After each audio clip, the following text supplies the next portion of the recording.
पढ़ाते अपन लोग आखिरी टॉपिक पर आ गए। सॉल्यूशन का सबसे इम्पोर्टेंट आखिरी वाला जो टॉपिक है, लास्ट वाला, वो है bent half factor. Bent half factor, bent half factor I से डिनोट करते हैं इसको। और ये कुछ नहीं होता, ये एक रेशो होता है। कोलिगेटिव प्रॉपर्टी आप जानते हो, the property of solution which depend number of moles और पार्टिकल ऑफ सॉल्यूशन। तो कोलिगेटिव प्रॉपर्टी जो होती है ये टू टाइप्स की होती है। एक तो observe value of colligative property और एक होती है calculated value of colligative property. Two types की कोलिगेटिव प्रॉपर्टी होती है, ऑब्जर्व और कैलकुलेटेड। बिफोर एक्सपेरिमेंट, बिफोर मैंने एक्सपेरिमेंट के पहले मैंने कैलकुलेटेड कोलिगेटिव प्रॉपर्टी होती है बिफोर, और एक्सपेरिमेंट के बाद। एक्सपेरिमेंट क्या है कि आप जाके सॉल्यूशन बनाइए और फिर देखिए। तो आफ्टर एसोसिएशन और डिसोसिएशन, तो फिर जो वैल्यू आएगी कोलिगेटिव प्रॉपर्टी की आफ्टर वाली, उसे बोलते हैं observe value of colligative property. कैसे समझते हैं? ऑस्मोटिक प्रेशर है, हमने दे दिया आपको 7.6 atm ऑस्मोटिक प्रेशर है, और फिर आपने ऑब्जर्व करने के बाद ऑस्मोटिक प्रेशर फाइंड किया सॉल्यूशन का, वो उससे ज्यादा आ गया या कम आ गया जो पहले वैल्यू दी थी उससे, तो वो जो बाद वाली वैल्यू आएगी वो कहलाएगी observe value of colligative property. जो पहले है वो कैलकुलेटेड वैल्यू, और जो बाद में आती है एक्सपेरिमेंट के बाद, ऑब्जर्वेशन के बाद, उसे बोलते हैं ऑब्जर्व कोलिगेटिव प्रॉपर्टी। तो observe value of colligative property और calculated value of colligative property, इनका एक रेशो होता है, इसे आई से डिनोट करती है। इसी रेशो को बोला जाता है bent half factor. Bent half factor is the ratio of observed colligative property and calculated colligative property। कुछ नहीं है, आपको केवल आपको रेशो निकालना है, केवल रेशो काट पीट के। Observe value of colligative property को आप मैथमेटिकली भी लिख सकते हो। देखिए बोर्ड पे, ये आपका लोअरिंग इन वेपर प्रेशर है, उसकी ऑब्जर्व वैल्यू है, और ये डेल्टा पी कैलकुलेटेड वैल्यू है। क्योंकि हमें मालूम है कोलिगेटिव प्रॉपर्टी 4 टाइप्स की होती है, तो इन 4 टाइप्सों को अलग अलग लिखाया जा सकता है। Observe value of elevation in boiling point upon calculated value in elevation in boiling point. ऐसी फ्रीजिंग भी कर सकते हो, फ्रीजिंग भी कर सकते हो ऐसे ही, और ऐसे ही आप ऑस्मोटिक प्रेशर में कर सकते हो पाइप। मतलब आपको मैंने कहने का मतलब है कि कोलिगेटिव प्रॉपर्टी का रेशो लेना है आपको, चाहे वो ऑस्मोटिक प्रेशर हो, चाहे वो रिलेटिव लोअरिंग वेपर प्रेशर हो, चाहे फ्रीजिंग पॉइंट डिप्रेशन हो, और चाहे बॉइलिंग पॉइंट में एलिवेशन हो। बच्चे पूछते हैं सर कि observe value of colligative property ये कौन सा नंबर होता है पार्टिकल का? तो ये एक्चुअल नंबर होता है ऑब्जर्व वैल्यू, इसी को बोलते हैं आफ्टर एसोसिएशन। तो देखिए आप, I is equal to number of solute particle after association और डिसोसिएशन, ये एक्चुअल वैल्यू होती है पार्टिकल की, और divided by number of particle before association और डिसोसिएशन, ये वैल्यू होती है कैलकुलेटेड वैल्यू या नॉर्मल वैल्यू। तो ये ध्यान रखना आपको आफ्टर और बिफोर।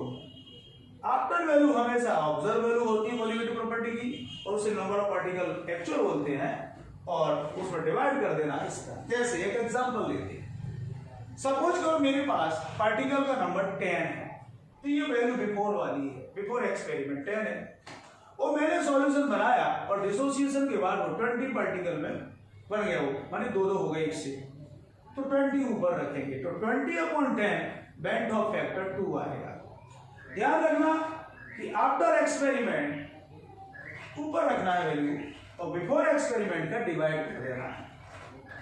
कभी कभी बच्चे कहते चलो हमको bent Hoff factor colligative property से आपने बता दिया, लेकिन हमको इससे मॉलिक्यूलर मास से भी रिलेटिव करिए। तो आप जानते हैं कॉलीगेटिव प्रॉपर्टी जो होती है वो मॉलिक्यूलर मास के इनवर्स होती है, तो हो जाएगा काम कि normal molecular mass of solute divided by abnormal molecular mass of solute is called van't Hoff factor. देखो आपको कॉलीगेटिव में ऑब्जर्व वैल्यू है, उसमें डिवाइड किया किसका, कैलकुलेट में, लेकिन मॉलिक्यूलर मास में ऑब्जर्व वैल्यू नीचे आ रही है और नॉर्मल वैल्यू क्या आ रही है, ऊपर आ रही है। तो बताइए बेंट ऑफ फैक्टर किसके प्रोपोर्शनल में है, तो bent Hoff factor particle number के प्रोपोर्शनल में है, और मॉलिक्यूलर मास की क्या है, वो इनवर्स में जा रहा है। एब नॉर्मल वाली बात कर रहा हूं। तो आपको तो समझ में आ गया होगा कि बेंट ऑफ फैक्टर की डेफिनेशन एक बार और बोल देते हैं, it is ratio of observe colligative property and calculated colligative property. It is a ratio of number of solid particle after dissociation or association and number of particles of solute before association or dissociation. A definition of it is a ratio of actual number of particle of solute divided and normal number of solid particle. या फिर ऐसे कर सकते हैं, it is a ratio of normal molecular mass of solute and abnormal molecular mass of solute। ये तो bent Hoff factor के तमाम टाइप्स हैं। अपने बोर्ड के एग्जाम के लिए आप कोई भी डेफिनेशन लिख सकते हैं। दूसरी बात, इट इज डिनोटेड बाय आई। तीसरी बात, इट हैव नो यूनिट, इसकी कोई यूनिट नहीं होती, ध्यान रखना, क्यों कट जाती है आपस में। चौथी बात,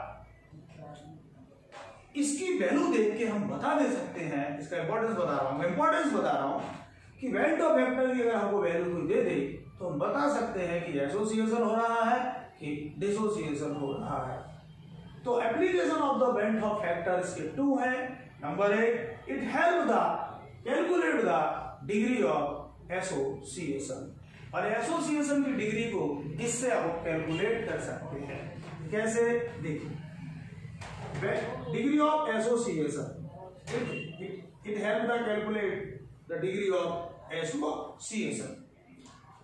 माने डिग्री ऑफ एसोसिएशन को शॉर्ट में लिख दिया, तो आई की वैल्यू अगर 1 से लेस है, अगर आई की वैल्यू 1 से लेस है तो डिग्री ऑफ एसोसिएशन फाइंड होगी और एसोसिएशन टेक प्लेस। तो कैसे टेक प्लेस, इसके एक फॉर्मूला है, alpha is equal to 1 minus I upon 1 minus 1 upon N.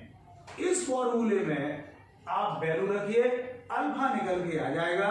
Alpha जो है वो डिग्री ऑफ एसोसिएशन है।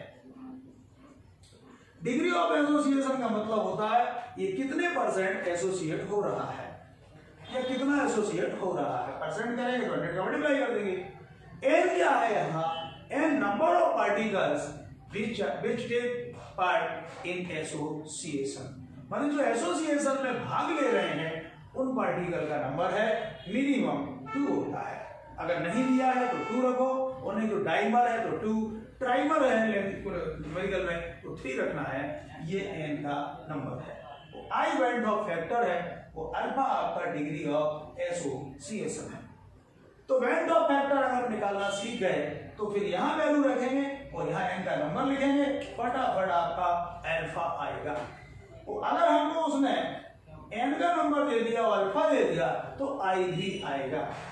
जैसे सब न्यूमेरिकल है, सपोज करते हैं कि मेरे पास ये कोई एसिटिक एसिड है और ये 60% एसोसिएट हो रहा है, तो बताइए वेंट ऑफ फैक्टर कितना आएगा। तो यहाँ पे 60% है मतलब 0.6, या n की जगह 2 रखेंगे और फिर सॉल्व करेंगे तो 0.6 1 माइनस आई और इसमें हाफ गया तो 1/2 ही बचा, और 1/2 को यहाँ क्रॉस मल्टीप्लाई कर दीजिए आप, तो क्या होगा 0.6 into 1/2 is equal to 1 minus I. नहीं है, फिर क्या करिए, ये 0.3 आया तो ये 1 माइनस आई को इधर लाओ तो I is equal to 1 minus 0.3, तो आंसर आया 0.7। एक से कम आया है, इसलिए ये क्या होगा, डिसएसोसिएशन होगा। तो लेस देन 1 है, देखो एसोसिएशन में वेंट ऑफ फैक्टर हमेशा लेस देन 1 आएगा। तो वेंट ऑफ फैक्टर के थ्रू हम कोई सा भी एसोसिएशन का डिग्री फाइंड कर सकते। कितने परसेंट है ये आएगा, ये डिग्री नहीं है, डिग्री तो ये दी हुई है, ये तो वेंट ऑफ फैक्टर की वैल्यू आ गई 0.7, मतलब लेस देन 1 है। कोई भी न्यूमेरिकल ले आइए, कहीं से भी लाइए, वो आपको एसोसिएशन की डिग्री देगा, उसको आप अल्फा की जगह में रखिए और n की जगह पे 2 रखिए, फटाफट आई आएगा। तो अगर आई भी नहीं है तो आई पीछे से निकाल ले आइए, 2 मॉलिक्यूलर मास मिलेंगे, उनका रेशो करके आई ले आइए, तो आई को यहां रखिए तो अल्फा निकल आएगा। नहीं है, आई निकालने का तमाम फॉर्मूले हैं अपने पास। सेकंड है डिग्री ऑफ डिसोसिएशन। तो दूसरा एप्लीकेशन क्या है, it help the calculation of degree of dissociation, it help the determine the degree of dissociation. DO A है डिग्री ऑफ एसोसिएशन, और डीओ डी अगर निकालना है तो फिर आपको आई हमेशा 1 से मोर होना चाहिए, और ये वाला फॉर्मूला आप ध्यान रखो, ये वाला फॉर्मूला है alpha is equal to I minus 1 upon n minus 1। इस फॉर्मूले के थ्रू आप डिग्री ऑफ डिसोसिएशन फाइंड कर सकते हो। अल्फा क्या है, यहाँ डिग्री ऑफ डिसोसिएशन है, एन क्या है, नंबर ऑफ पार्टिकल। ये कौन से नंबर ऑफ पार्टिकल है, ये जो डिसोसिएशन के बाद मिलेंगे आपको। फॉर्मूला देख के पता पड़ जाते हैं। NaCl है तो बताओ इसके लिए n की वैल्यू क्या आएगी, 2 आएगी, एक Na का दूसरा Cl का। MgCl2 है, ये कितने आयनों में डिसोसिएट होगा, 3 आयनों में, एक Mg में और 2 Cl में।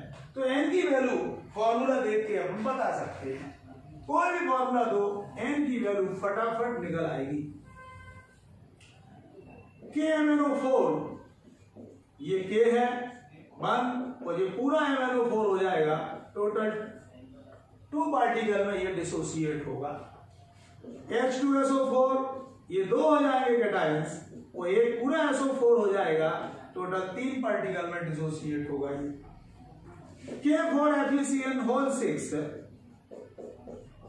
ये पूरा 4 हो जाएगा, कैटायन पूरा लिया जाता है, एनायन बंद हो जाता है तो 5 हो जाएगा। अगर यहां से ब्रैकेट आ जाता है तो एनायन बंद हो जाता है। कोई सा भी अपन बता सकते हैं, n के लिए कोई सा भी फॉर्मूला ले सकते हैं। Al2SO4 होल थ्राइस, बताइए n की वैल्यू कितनी है, यहाँ ये 2 Al के हो गए और 3 SO4 के हो गए, 5 हो गए। कोई सा भी फॉर्मूला में बता सकता है कोई, NaNO3 एक कैटायन हो गया और ये पूरा एक बन जाएगा, ये टोटल 2 आ जाएगा। ध्यान रखना ये नाइट्रेट आयन है, यहाँ ये सल्फेट आयन है, नहीं है। MgSO4 बताइए एक ये हो गया और एक SO4 पूरा हो गया, n इज इक्वल टू 2 हो गया। तो ध्यान रखना आपको n की वैल्यू आप यहाँ रखना है, फटाफट आपको अल्फा देगा तो i आ जाएगा, i देगा तो अल्फा आ जाएगा। सपोज करो मैं ऐसे बताता हूं K4 FeCN6 है, ये आपका 100% डिसोसिएट हो रहा है, ये आपका 100% डिसोसिएट हो रहा है। फाइंड द वैल्यू ऑफ आई। तो अल्फा कितना दिया है 100%, परसेंट को हटाइए, हटाइए माने डिवाइड करिए, अल्फा 1 आ गया। तो एन की वैल्यू कितनी 4 और 1 5, ये 5 आ जाएगी। ध्यान रखना ये जैसे ब्रैकेट लगता है यहाँ कुछ नंबर नहीं है ना, इसलिए पूरा 1 हो जाएगा। ध्यान रखना ये पूरा 1 हो जाएगा, यहाँ कोई नंबर नहीं लिखा ना, तो ये 1 है और 4 ये हो गया 5। तो फिर वैल्यू रखता हूँ alpha equal to I minus 1 upon n minus 1। फटाफट value equal to I minus 1 5 minus 1, तो फिर आएगा 1 equal to I minus 1 upon 4। तो फिर क्रॉस मल्टीप्लाई करो तो ये है, तो I इक्वल टू 4 प्लस 1 कितना आया 5 आया। अगर 100% डिसोसिएशन हो रहा है तो जो n की वैल्यू होगी वही वैल्यू I की होगी, जो n की होगी वही वैल्यू I की होगी। सवाल करने की जरूरत नहीं पड़ेगी। ध्यान रखना यहाँ n इक्वल टू 5 है तो I इक्वल टू भी 5 ही होगा। कभी कभी ऐसे पूछ लेते हैं कि K4FeCN6 और An2SO4 ये दोनों के दोनों 100% डिसोसिएट हो रहे हैं। अगर इसका ऑस्मोटिक प्रेशर x है तो बताइए इसका ऑस्मोटिक प्रेशर क्या होगा, x होगा। तो इस तरह से अगर इनका नंबर 5 है तो इसका नंबर भी क्या है 5 है, वेंट ऑफ फैक्टर भी क्या आएगा 5 आएगा, इसका भी वेंट ऑफ फैक्टर क्या आएगा 5 आएगा। अगर वेंट ऑफ फैक्टर 5 है इक्वल है तो दोनों का कोलिगेटिव प्रॉपर्टी भी क्या हो जाएगा इक्वल हो जाएगा। इस तरह से बहुत सारे सवाल कराएंगे वो अलग वीडियो है न्यूमेरिकल्स का और क्वेश्चनों का। यहाँ तो आप यही समझिए वेंट ऑफ फैक्टर